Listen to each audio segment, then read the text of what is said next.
আমি মনে করি না যে এটা এককভাবে ঢাকা বিশ্ববিদ্যালয়ের ভিসি এবং প্রক্টরেরই দায় এবং এজন্য আসলে তাদের পদত্যাগ চাইতে হবে। এটা আসলে আমাদের জন্য অত্যন্ত কষ্টের একটা বিষয়।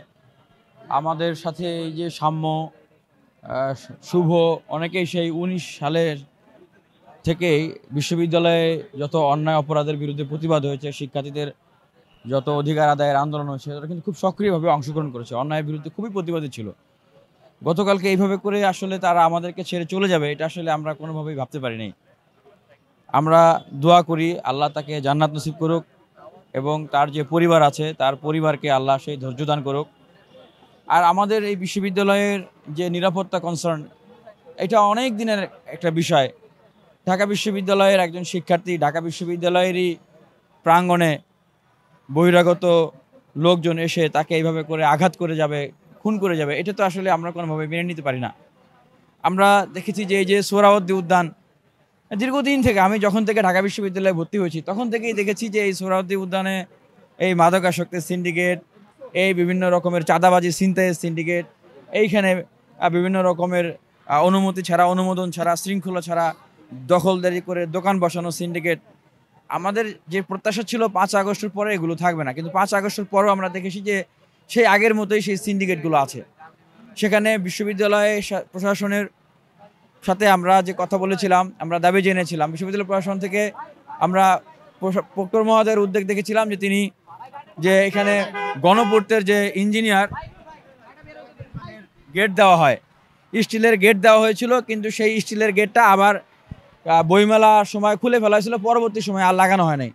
পরবর্তীতে সেইখানে তালা লাগানো হয়েছিল, সেই তালাও খুলে ফেলেছে। আজকে আমি কিছুক্ষণ আগে সেই গণপূর্তের যিনি দায়িত্বশীল এখানে ইঞ্জিনিয়ার মেহবুবুর রহমান, ওনার সাথে কথা বলেছি, উনি কোনো সদুত্তর দিতে পারে নাই। যেটা আমরা জানি যে এখানে যে সিন্ডিকেটগুলো থাকে, সেই সিন্ডিকেটগুলো আসলে এইখানকার যে থানা, গণপূর্ত এবং এইখানকার যারা এই ব্যবসাগুলোর সাথে জড়িত সবার সাথে একটা নেক্সাস করে চলে। এজন্য আমরা বিশ্ববিদ্যালয় প্রশাসনের কাছে দাবি জানাচ্ছি, এই যে মেহবুবুর রহমান যার দায়িত্ব এই সোহরাওয়ার্দী উদ্যানকে নিরাপদ রাখা এবং সোহরাওয়ার্দী উদ্যানে অবৈধ কোনো কর্মকাণ্ডের জন্য না হয় সেটার দেখভাল করা, আমরা ঢাকা বিশ্ববিদ্যালয়ের শিক্ষার্থীদের পক্ষ থেকে দাবি জানাচ্ছি যে কিভাবে ওনার নাকের ডগায় এইভাবে করে আবার নতুন করে এই চক্রগুলো এখানে গড়ে উঠতেছে, এটার জন্য যেন তদন্ত করা হয়। আর আমরা আজকে সেই গণপূর্তের যে দায়িত্বশীল তার সাথে কথা বলেছি, উনি আমাদের সহযোগিতা চেয়েছেন, আমরা সহযোগিতা করব এবং ঢাকা বিশ্ববিদ্যালয় প্রশাসনের সাথে আমরা কথা বলছি। ঢাকা বিশ্ববিদ্যালয়ে এই উদ্বাস্তুদের উচ্ছেদ, বিভিন্ন জায়গায় যে এরকম অনুমোদনহীন দোকানপাট বা এরকম ভবঘুরে যারা আছে সেগুলোর উচ্ছেদ অভিযান হবে এবং এই সোহরাওয়ার্দী উদ্যানেও আজকের ভিতরেই উচ্ছেদ অভিযান হবে। এইখানে আজকের পর থেকে কোনো মাদকের আখড়া, কোনো ভবঘুরে, কোনো উশৃঙ্খল বিশৃঙ্খল ছিনতাইকারীর আড্ডাখানা, কোনো ধরনের অননুমোদিত দোকানপাট এই সমস্ত কোনো কিছু থাকবে না।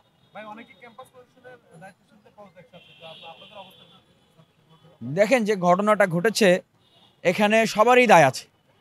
যেমন বিশ্ববিদ্যালয় প্রশাসনের দায় আছে, এখানে মূল জায়গাটা কিন্তু সোহরাওয়ার্দী উদ্যান গণপূর্তের। এখানে যে ইঞ্জিনিয়ার এটার রক্ষণাবেক্ষণের দায়িত্বে এবং তার টিম দেওয়া আছে আনসার নিরাপত্তার জন্য, সে কিন্তু কোনো কাজ করে নাই। হ্যাঁ, বরং আমি তার সাথে কথা বলেছি, আমার কাছে সেই কল রেকর্ডও আছে, তিনি শুধু দায় এড়িয়ে যাচ্ছেন। এবং শাহবাগ থানা আছে, তাদের কিন্তু দায়িত্ব এই এই অত্র অঞ্চলের আইন শৃঙ্খলা রক্ষা করা, কেউ কিন্তু দায় এড়াতে পারবে না। পাশাপাশি আমরা যারা শিক্ষার্থী আছি ঢাকা বিশ্ববিদ্যালয়ের, সচেতনতার জায়গা থেকে আমাদেরও কিন্তু মোরাল কিছু দায়িত্ববোধ আছে। সেই জায়গা থেকে আমি মনে করি না যে এটা এককভাবে ঢাকা বিশ্ববিদ্যালয়ের ভিসি এবং প্রক্টরেরই দায় এবং এজন্য আসলে তাদের পদত্যাগ চাইতে হবে। তবে আমি এইটা মনে করি যে ঢাকা বিশ্ববিদ্যালয়ের ভিসি মহোদয় এবং প্রক্টর মহোদয়, ওনারা সর্বোচ্চ একটা গুরুত্বের জায়গা আছে। আর এটা একটা সেন্টিমেন্টাল অ্যাক্সিডেন্ট। আমাদের এক ভাই চলে গেছেন, যারা আমরা তাকে ভালোবাসি, তাকে স্নেহ করি, তাদের একটা আবেগের জায়গা আছে। সেই জায়গা থেকে বিশ্ববিদ্যালয় কর্তৃপক্ষ বিষয়টাকে সফটলি ডিল করবেন, সবার আবেগকে মূল্যায়ন করবেন এবং নিরাপত্তার বিষয়টাকে মূল্যায়ন করবেন। আমরা এখন পর্যন্ত জানতে পারি নাই, আমরা এটা সুষ্ঠু তদন্তের দাবি জানাই, কারণ এটা সেন্সিটিভ বিষয়।